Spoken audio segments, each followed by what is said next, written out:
Hey guys, it's Ryan with Big Dog Investing. Thank you guys for tuning into my channel. If you guys could do a couple of things for me, if you guys can go ahead and like, comment, subscribe to my channel if you guys have not done so already. Click the bell notification down below so YouTube can send you guys notifications whenever I release videos. Watch my videos all the way to the end. And if you guys could share my videos and share my channel with anyone, I'm trying to grow my channel as much as I can, and I definitely need your guys' help in doing so. Getting started today is going to be Tuesday, April 18th. The only video thing that we're going to talk about in this video is what happened in the committee hearing with the Security Exchange Commission and its head, Gary Gensler, testifying in front of Congress about his grasp over reach of power and basically trying to figure out how and why he's coming up and doing a lot of the actions that he's been doing, regulatory enforcement actions, supposedly by the security laws that are already established. And he's been asked several questions. He beat around the bush for all of them except when it was with the Democrats. I took a lot of notes, so this was about 5 hours long.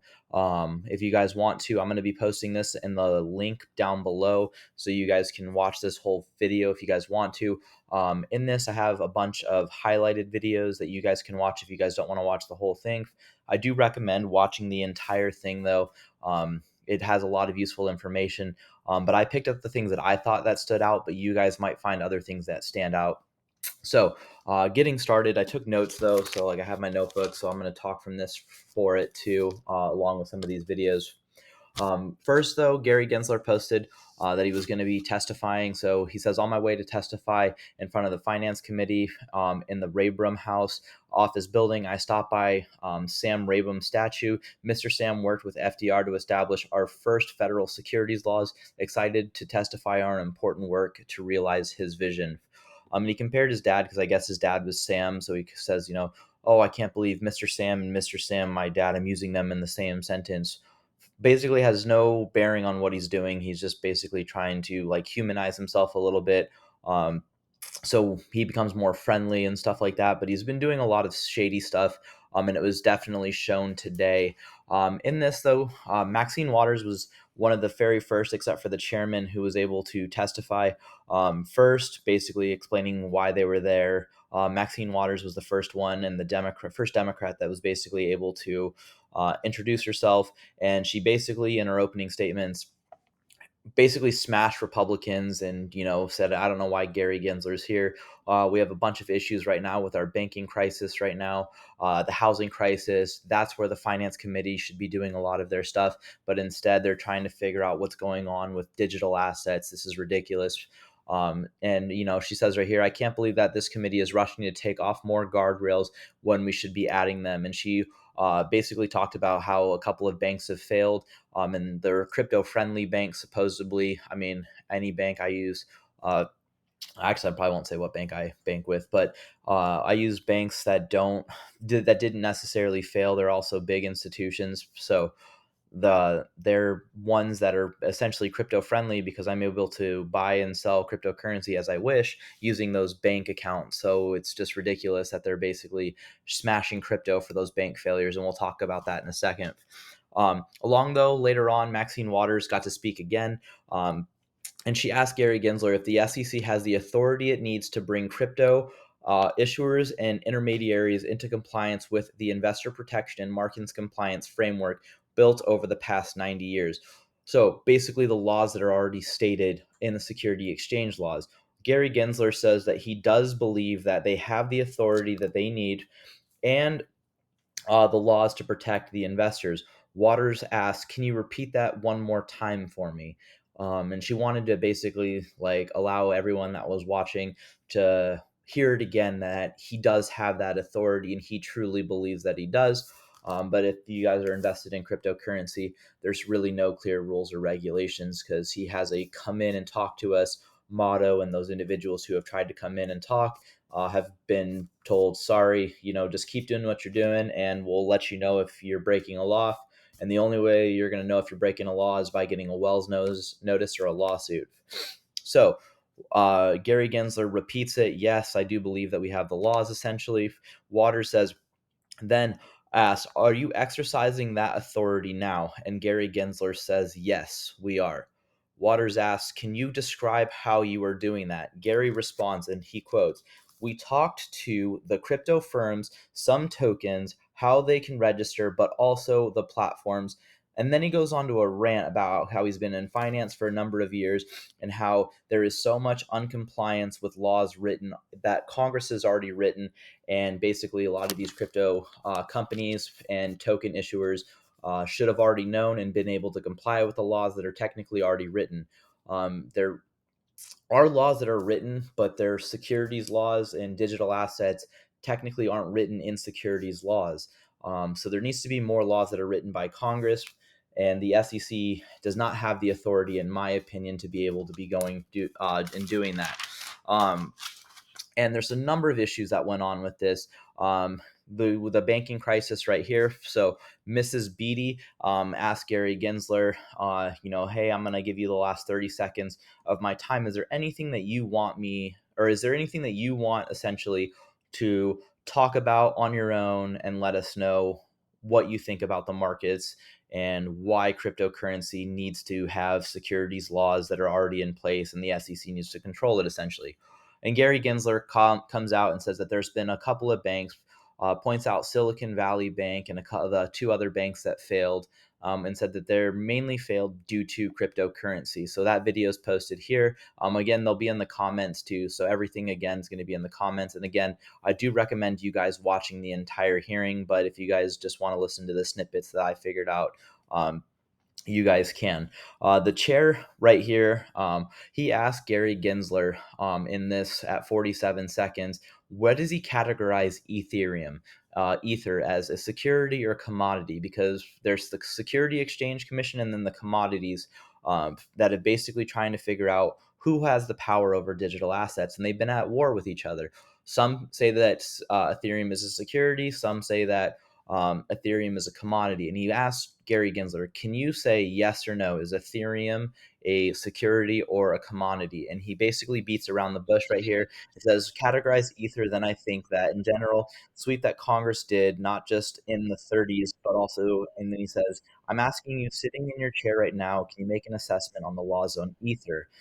And he basically comes out and says that there's 10 to 12,000 tokens of Ether, and you can't just name one and register and talk about how all of those are considered a security or not. You have to individually analyze every single token on the Ethereum network, which is not what he asked. He asked, is Ethereum, the second largest cryptocurrency by market cap, considered a security?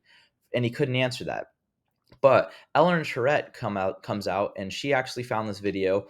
This is when he was teaching, and says right here that since the subject of Ether status was on fire today, here's a clip of Gensler from 2018 saying that he believes Ethereum in 2014 was a security. To me, I don't think that there's much doubt what it was in 2014 when they raised the 18 million. And Gary Gensler talks about it. He talks about how Vitalik Buterin, who is the creator of Ethereum, if you guys didn't know that, how he created Ethereum and then basically sold and raised a little bit of investment contracts through it when that got that $18 million, and said that in that time period that was considered security. So what changed from 2018 to now when he's testifying in front of Congress? That was a little irritating to me. This guy right here, he asked Gary Gensler a bunch of questions. It was really important in this, so I posted it. But Mr. Emmer talks and asks, is it harder now than before you were in office to operate securities and tokens and digital assets for compliance? Can cryptocurrency firms have regulatory clarity? Is it better now or before you were in office? And he basically just says, well, I don't really know. And he's like, well, I'll answer it for you. It's a lot harder. You made it almost impossible because you have these sit down and come and talk to us approach. And a lot of these companies, especially like Coinbase, has come in and tried to talk to you and you have not done anything. And now these companies are now leaving the United States. So they're pushing the innovation offshores, including but not limited to China. We saw yesterday, yesterday. If you guys watched my video that I posted, it was technically early this morning.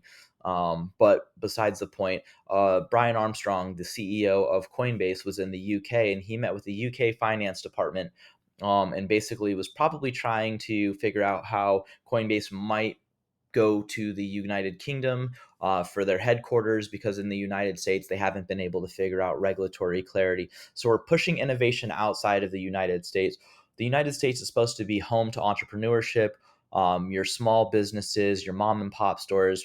Obviously, cryptocurrency is a bigger field than that, but why can't we have clear rules and regulations of digital assets and be the number one cryptocurrency country that operates all digital assets, so we can actually bring in technology into the United States that's going to further basically the finance markets is what it can do, but it can also go beyond that, because if you guys are into cryptocurrency, you can essentially put your house deeds on the blockchain. You can put medical records and stuff like that. They're a little bit more secure on the blockchain as well. All of that stuff has the opportunities to go. And other tokens also try to supply or figure out the supply chain crisis that's been going on. There's several different coins, and then the finance coins are obviously the biggest coins that we've been talking about. So this is another video that I would highly recommend that you guys watch. Mr. Sessions is another one. I don't think I could figure it out if I found a video of him. But he asked Gary Gensler, and this is in my notes. He asked about why Gary Gensler says his views are his own and not the agency. Because when Gary Gensler sat down, he said, I'm Gary Gensler, the head of the Security and Exchange Commissions, and my views and statements are my own and not of the agencies. Gensler says that he tells and when he talks as the head of the agency, but can't express the views of all 5 members of the agency. And then Sessions asked, well, then why are you here? Why are you talking to us? You are the head of the SEC. You should be able to answer all questions regulatory clarity wise to your agency, because you run the entire agency. And he basically says, oh, well, again, there's 5 other members who have different points of view. But basically, if you guys work as a team, you guys are supposed to come up and have like one point of view, and you guys are able to work as a team to bounce ideas off of each other, but figure out what is the best for markets and investor protections, and they don't do that. And all of them talk like, oh, these are my views and not the agencies, but they're all heads of their own departments. It's complete BS. So he's basically asking for Congress to figure out how they can go around and not do this. And basically change how they talk, so they actually are a little bit more formal and actually speaking as the head of the agency. So it's not like Gary Gensler has his points of views and then Hester Pierce has her points of views, and they clash. So Gary Gensler can do a bunch of uh, law enforcement actions for regulatory clarity in markets by ruling by enforcement. And then Hester Pierce can say, oh, I think this is wrong, but has no authority to say, oh, why I think it's wrong. And Gary Gensler is going to listen to her. It's just complete BS. It's just a runaround. This guy right here, Mr. Steele, comes out and asks Gary Gensler if he has any cryptocurrency or digital assets, and then asks if anybody on the SEC does. Gary Gensler says that he doesn't actually have any cryptocurrency assets. It's basically like the wild, wild west, and he's not involved in that. But a lot of the times it's not the individuals. And Digital Asset Investor points out he should have asked if any of his friends or family members or people that he knows actually owns digital assets, because obviously he's not going to put it under his own name. He can funnel some money underneath the table to some family members and have them buy digital assets in their own name. And that's what needed to be asked, because he's under oath and he should not be lying in front of Congress.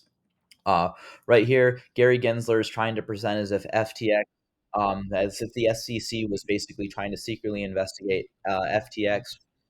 Um, right here, Mr. Posey asks about why this was going on, why FTX wasn't investigated sooner by the agency, what charges they were brought against. And basically, Gary Gensler says, oh, well, we aren't going to speak on ongoing investigations. We can just tell you that we have been working on it, and we were working on it prior to the collapse of FTX. But obviously, if they're trying to do investor protection, they should have figured out that FTX was running a shady business to begin with to start. That should have been the first cryptocurrency platform to be sued, or actually just, given a Wells notice, or the Security Exchange Commission goes in and just looks at the books of FTX and figures out why they're funneling money to Alameda Research and all these other individuals. That should have been taking place. So this was really interesting, and that's why I put this one in right here. Uh, this guy right here, I'm trying to see if I can get his name.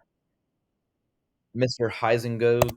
I don't know how to pronounce his name, but he basically asked Gary Gensler in the SEC if they could turn over a bunch of documents related to climate disclosure, because a bunch of people right now are trying to figure out if, with President Biden trying to come out with all of these green energy projects and investor confidence in those markets. And Maxine Waters talked about that in her opening statement as well.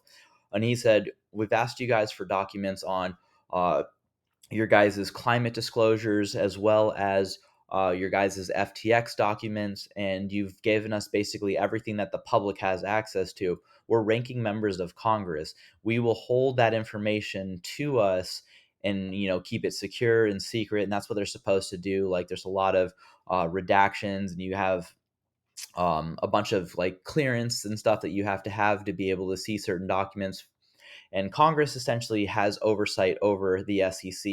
But it took Gary Gensler forever to see the Congress again for another sit down meeting. We'll see when the next one is. It could be another 6 months or 18 months or however long Gary Gensler decides to not come in and answer questions. But when Congress asked, like this guy right here, we'll just go by Mr. H, he asked a bunch of questions and says, why didn't you give me documents? And Gary Gensler's like, well, we did. And he said, well, I find it funny because one of the documents that you gave me is when you actually became the head of the SEC.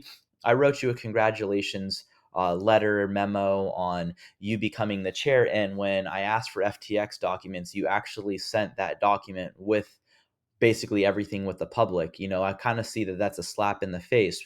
And it is. That document should never have been included. He didn't ask for those documents. Him and other ranking members of Congress asked for actual documents related to the FTX collapse and how they're investigating, and they received nothing other than what I or any of you guys have access to. And that's complete BS. If you get in right here, this guy, he talks and asks, Mr. Davison asks about a bunch of different stuff that's been going on. He talks about investor confidence and basically the pre-IPOs. Basically, with Coinbase, Coinbase did a pre-IPO. The SEC basically gave oversight and clearance for uh, Coinbase stock to essentially be sold and publicly traded. But they also didn't disclose that a lot of the cryptocurrencies that essentially are on Coinbase can technically be a security. So why would they allow a pre-IPO of a company to go public if they're having investor protections in the markets? So he actually points that out and then talks about Ethereum Max in this. And he brings up, like, Ethereum Max is basically being sold. What's been going on? They've been selling it since 2015, and you haven't been able to figure out clarity. I'm trying to figure out where it's at right here, though, because he asks about XRP, and I want you guys to see Gary Gensler's face.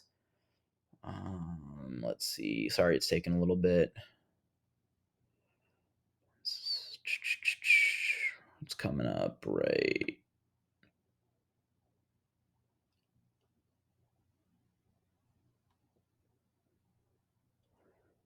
Where is it?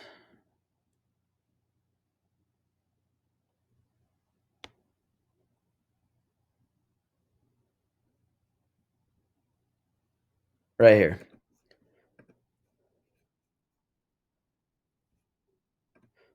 So is XRP security?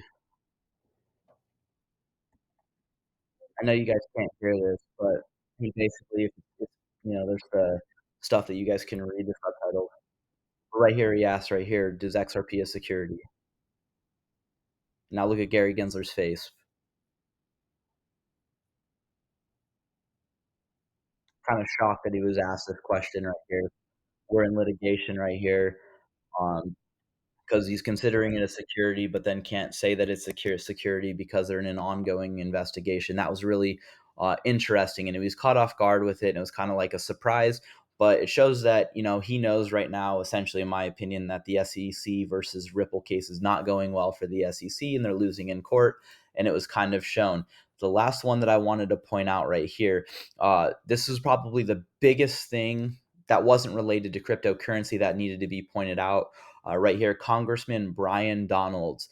He talks about how Gary Gensler was the CFO of Hillary Clinton's 2016 presidential campaign. And he asked at the very end of this about the Steele dossier payment. And Gary Gensler, he asked, hey, were you part of um, Hillary Clinton's CFO during her presidential campaign? And he said, you know my record. And he's like, no, I want to know, were you making payments as a CFO to the Steele dossier? And he was like, and we'll watch it really quick. Again, subtitles should be on. No, it's not. Let's see. I don't know where it's at.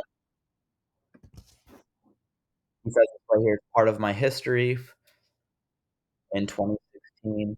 Did you facilitate the payments of the Steele dossier? Gary Gensler comes out and was like, sir, sir. He says, you're under oath, Chair Gensler. And he says, that's something I didn't know of. And he says he didn't know about it. Like, how do you not know about $1 million plus payment if you are the CFO, the chief financial officer of a presidential campaign? Now, it was really good on Brian Donalds. I wanted to point that out. But again, I want you guys to watch the entire video. Again, do your guys' own research on stuff. I pointed out the highlighted stuff that I found interesting. But make sure you guys do watch the rest of this. It's very super important that you guys do your guys' research. And it was great that Congress was able to actually hold Gary Gensler accountable and have him and answer the strong questions. But it only came from the Republican side mainly. There were a couple of Democrats, but the majority of them were basically catering to Gary Gensler. But again, if you guys do decide, go up to 27 because anything before that, you're basically just watching a blank screen. So at 27:16, you'll see what's going on, and then you can watch the entire thing in its entirety. Thank you guys for tuning into my channel. If you guys can invest with the big dog, stay on the porch. Thank you guys and have a good one.